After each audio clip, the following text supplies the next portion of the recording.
When you're investing in real estate, you want to make sure that you don't lose money, that you're making money. And the best way to do that is to run your business as a business. Now, I'll unpack that, and definitely at the very end of the video, I'm going to give you even more practical steps on how to run your business as a business. Now, as you're doing this, what you're realizing is you're buying a rental property and you want to make money in passive income. I suggest with all my students in the real estate wealth builders and everybody that listens to me, I'm going to tell you, try to shoot for $250 a month in passive income. That's the minimum. You could always get more. I have 30 plus properties that make me $250 as a minimum, if not $300, $400, even $700 a month in passive income. In fact, I have one student who literally bought a duplex with $50,000 of his own money. Then he refinanced it, pulled his cash out. He's only into the property for $2,000, and he's making $700 a month in passive income. So, I mean, this was like a month ago. So you can literally do this. And hey guys, Dustin Heiner here with Master Passive Income. And I want to show you how you can quit that JOB, that just over broke job, by investing in real estate rental properties so you never ever have to work a job again. As you are thinking about investing in real estate, the first thing that you must do before you buy any piece of property is build the business first. Now, you need to build the business first. And what that actually means is before you even buy a property or even consider buying or putting an offer, you already have your business built. Let me give you an example of what that looks like. And if you're going to start a convenience store, you're going to do it the right way by building the business first. You're not going to just open the doors and put a box of candy bars in there. What you're going to do is you're going to get the gondolas, the shelving units that are going to be where all the candy bars sit on. You're going to get the fountain machines. You're going to get the cold storage. You're going to get countertops, cash registers, employees, bank accounts, all that sort of stuff. You're going to build the entire business first before, get this, before you buy any inventory or put any inventory into the business. Same thing with real estate investing.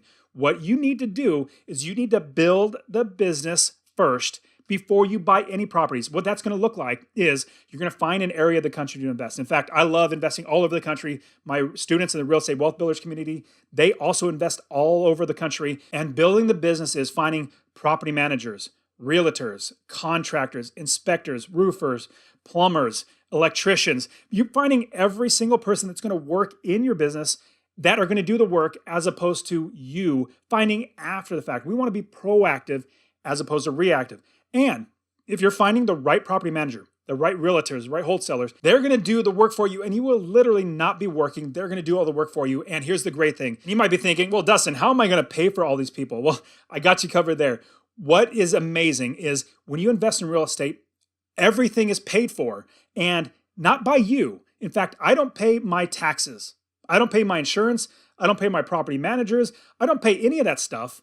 My tenants pay all of that. I literally don't pay a penny out of my own money, out of my own pocket. My tenants pay it. Remember, what you do is you figure out your expenses, your property manager, your taxes, your insurance, your other fees, HOA, all that sort of stuff. You add up all those expenses. You make sure your income, your rents are higher than that. So that difference is your passive income that you make. Like I said, always a minimum of $250 a month in passive income. Now, when you're building the business, you're going to have people that are going to help you to understand what is going right and what could potentially go wrong in your business. And I'm going to give you a huge jump start into this. I want to give you my real estate investing course absolutely for free. If you text the word rental to 33777, RENTAL to 33777, or if you go to masterpassiveincome.com/free course, it's in the description. Go ahead and check that out. I will literally send you my real estate investing course absolutely for free. It's going to show you how to find an area of the country to invest in, all over the country, no matter where you live.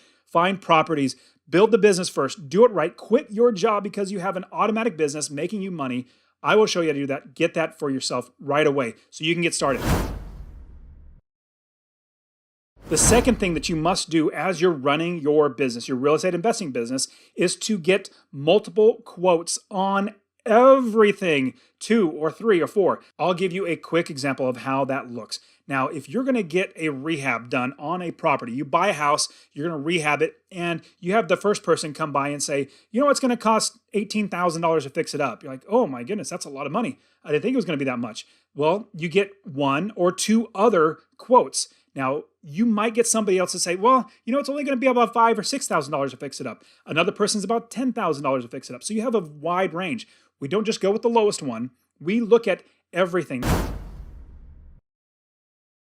And the third thing that you need to do is have other people find you properties. As we're building the business, we're finding wholesalers, we're finding realtors, multiple of wholesalers and realtors. We probably talk to other investors, talk to property managers. Let everybody know that you're in the market to buy rental properties. Let them know. And what you do is you then have them do the work. I kid you not, when I buy a property, it takes me about 3 hours of my own personal time, like literally 3 hours, just 3 hours of my personal time. Now, it takes a lot more time because I have other people do the work, but of my own little physical work, literally, it's only 3 hours. I wake up in the morning, I'm drinking my coffee, I open up my email account, and I say, oh, hey, this wholesaler sent me a property. Let me check it out. Or, hey, this realtor sent me a list of properties. Let me check that one out. Or this property manager sent me a property that they are thinking about selling, or they have an investor that's selling. I get all these properties from other people. They do all the work. And while I'm sleeping and I'm drinking coffee and then checking on the property and then wiring the money, signing papers, all that sort of stuff, just 2 or 3 hours of my own personal time because I'm having other people do the work. And a huge pro tip I'm absolutely going to give you is that, and I already said this just a second ago, you must get wholesalers. I got to hammer home this point. I personally love wholesalers. I bought many properties from wholesalers. You might be thinking, well, wholesaler brings me a property. I'm going to have to pay him like $2,000 or $3,000 or $4,000 just to get the deal. Like, well, if the deal works, if it makes you money in passive income, it hits that $250 minimum, and you're going to capture that equity. If it's a good property, it's a good deal. What does it matter? You're already going to be paying money to a realtor or something like that. Why not buy it from a wholesaler? Wholesalers work really hard. They find the seller and the buyer and they put them together. So what I suggest is getting wholesalers and having them do the work. That is a big pro tip I'm going to give you. And I personally keep my money in the Life Goals Home Down Payment ETF. Saving your down payment at a bank yielding 0% while home prices are going up in double digits, you're getting crushed by home price inflation. Check out conservatively managed Life Goals Home Down Payment ETF. The ticker symbol is HOM. No lockup, no minimum, no attempts to keep pace with price inflation. And oh yeah, you get a 2% dividend every single month. I love getting my dividends every single month. I just put it right back in HOM. So full disclosure, I invest in that as well. And the next thing you must do, in fact, the fourth thing that you must do is have business processes and business rules in your business. Every single one of my property managers, I tell them how to manage my properties. They might manage their properties differently for other investors, but how you manage my properties is exactly what I'm going to tell you. Now, I'll give you a quick example because there's many other things you got to tell them. One quick example is you tell them, your property manager, rent is due on the 1st. It's late after the 3rd. On the 4th, you put a 3-day notice if they haven't paid. And if they pay during that time, then you get a late fee if it's after the 3rd. And 3 days after that 3-day notice is finished, and it's now legal for you to actually go through the eviction process. If they haven't paid you, you literally go through the eviction process because you're running your business as a business. You're making sure that you are not getting taken advantage of. When I first got started, I was listening to every sob story and being okay with the sob stories. It's not good. In fact, some people are lying. It's sad to say.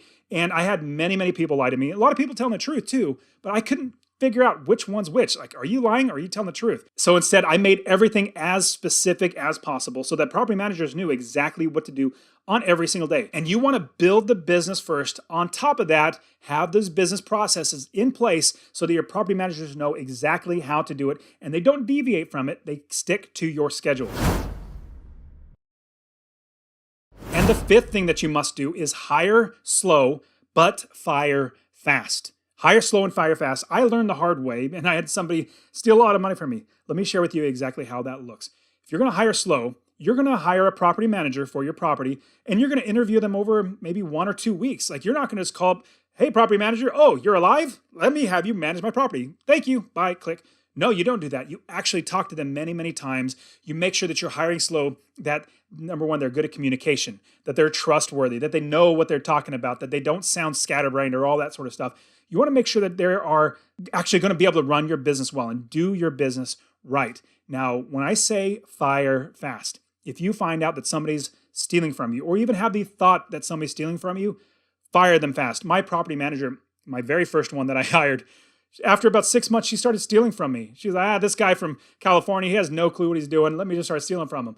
I started getting receipts or random receipts, like handwritten receipts that looked like were her handwriting, sent to me on certain things, $1,000 here, $500 there. And I realized, well, on top of that, not just receipts, but even the statement had things that didn't have receipts to them. Like, this is just not right. Turns out she started another business, like a Subway sandwich business, and that was losing money. So she was stealing from me, putting it into her business. Long story short, I fired her right away. So you want to hire slow and fire fast. And the sixth thing that you need to do is you need to manage your property managers. Don't just take everything that your property manager says and say, go ahead, do what you think is best. Do not do that. In fact, you need to double and triple check everything. Now, let me give you a huge example. If I were to spend your money, do you think I would care as much about your money as you do? No, I don't, because it's not my money. I didn't work hard for this money. Like, we can spend 10% more just because, let's just get it done. No, and that's what your property managers tend to think. They don't want to. It's not like that's their goal. It just comes out. It's human nature. Like, it's $14,000. Yeah, let's go ahead and do it. No, get 3 more quotes on that. I'm not going to pay $14,000. I want to make sure I have the right work done. I have many property managers that come back to me and say, hey, we got one quote, and here's the quote for $3,000 to get this fixed. I'm like, where are the other 2? Like, business process. Here's another business process. You get 3 quotes on anything that's over $1,000 in repairs. Don't come to me with just 1 quote, because I'm going to say no. Get me 2 other quotes so I have 3 total quotes so I can see how much they're going to charge, but also the scope of work. I want to make sure that they, number 1, have a good price, but number 2, that the scope of work, that they're not overdoing the house or they're fixing up something that they don't need to do or should not do. And as you are building your business and you're doing it right, you run your business like this, you're going to be successful. You guys, if you got anything out of this, I would appreciate if you smash that like button and also subscribe and hit the notification bell. I'm giving out so much great information on how to invest in real estate. And don't forget to watch this video right here. We'll see you in the next one.